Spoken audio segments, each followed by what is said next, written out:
ก่อนเขา ประกอบกูสิให้หัวเอาเด้ ยังไงแม่ มึงเอาก่อนล่ำกูมาล่ำมึงล่ำมันถือทำนองในเปียง มันก็อยากล่ำเลยละเนาะ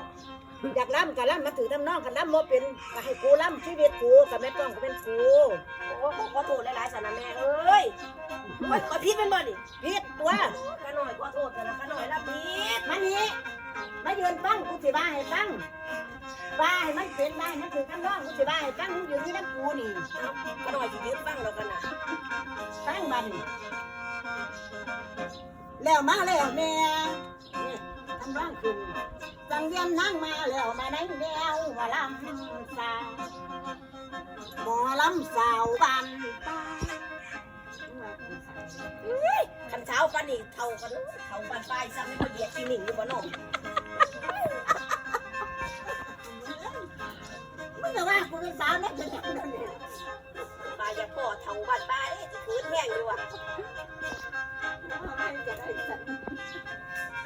แล้วหมอลำเท่าบัน จังสีมันจังเมน สมเด็จทำป้ายเบื้องเอาเสียงร้องออกแพร่พาย โอ้มันดังสิดิแม่ บ้านสิ โอ้ย แล้วป่าก็คนเขาซา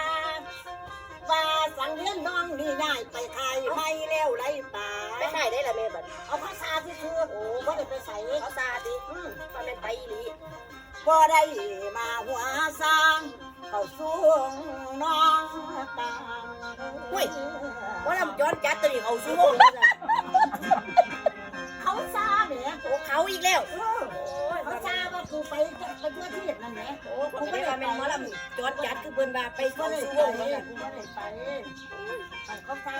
เขา คือตั้งพวกนั้นมันถือให้มันเข้าใจ โอ้นี่มันก็จะเป็นพอดีเนาะ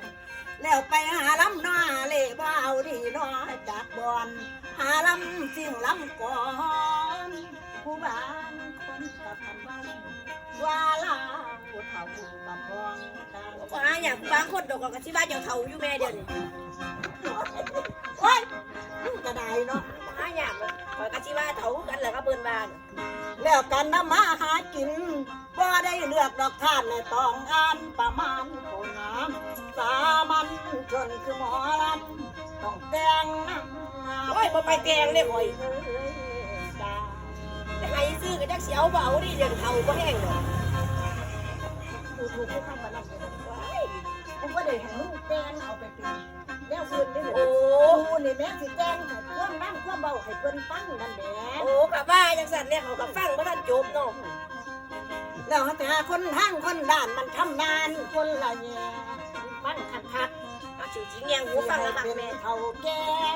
เป็นสอก็บ่ได้เพิ่นหาให้ตั้งแต่เสียง โอ้บ่ทันให้อันแนวเดียวนี่อันอื่นมันก็บ่ทัน แล้วผู้บางคนเว้าให้หมู่จนปากเกี้ยงเว้าแต่เรื่องบ่มีผลบ่มองคนดูเราเว้าเรื่องเขาแล้วมองคอ เบาเรื่องผู้อื่นแล้วมันยังดีเบาเรื่องเจ้าของมันบ่ดีเด้ นี่ล่ะเพิ่นมาแนวสันดอนทางแล้วไฟนอเผาถิ่มบ่ทันโดนกับแดงเป่าสันดานของคนเฮา มันเป็นนิสัยของข่อยตัวแม่ มันหากเปลี่ยนบ่ได้ไว้ฟังไว้แล้วไปต่อแล้วสังเดียนนางขอรับใจเด้อพี่น้องไปเราตัวอาวสานขอเอาเสียงเป็นทานไปตัวการเด้อพายสอน สมชายก็ทุนก็มาหมอลำมวนอยู่ด้วยขนาดนั้น แต่ว่านี่คอยค่ะนี่เพื่อเชื่อไม่ใจจดจ่อขอรับใจคุณแม่ขอรับใจ สะอดเด้เนาะ แม่หัวเท้าแม่นี่สีบ่ โอ้ขอว่าเป็นหัวขาวข่อยกะสิยอมแม่ว่าแม่เจ้าสิยอมแม่กันหัวขาวสิบ่ออกกะติ กูบ่ออกจากมาแล้ว แม่ว่าแม่เจ้าสิยอมหัว บ่ย ขาว อมแม่หัวงอกคอยกะสิบ่เศร้ายังสิสักในกันเท่า ไอ้สิจูงเจ้าขึ้นไป โอ้ยกูกะสิสักแม่กะเท่าแม่ โอ้ยจังแม่ก็เท่าเนี่ยมึงเนี่ยพวกคือเก่านั่นแหละ มาละ กันสิ การ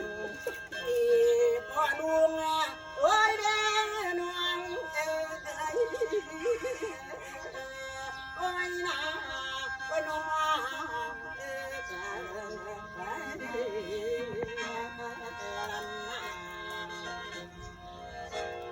นั่นสมกับหมอกับรับจ้างนั่นยังสี่บ่แม่ น้ำแบบนี้ล่ะแล้วกับ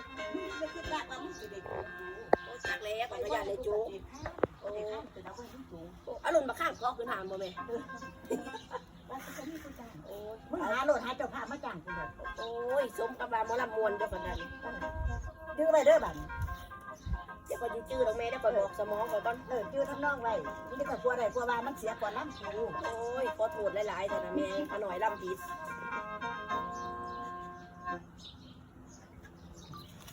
นี่คือ เดี๋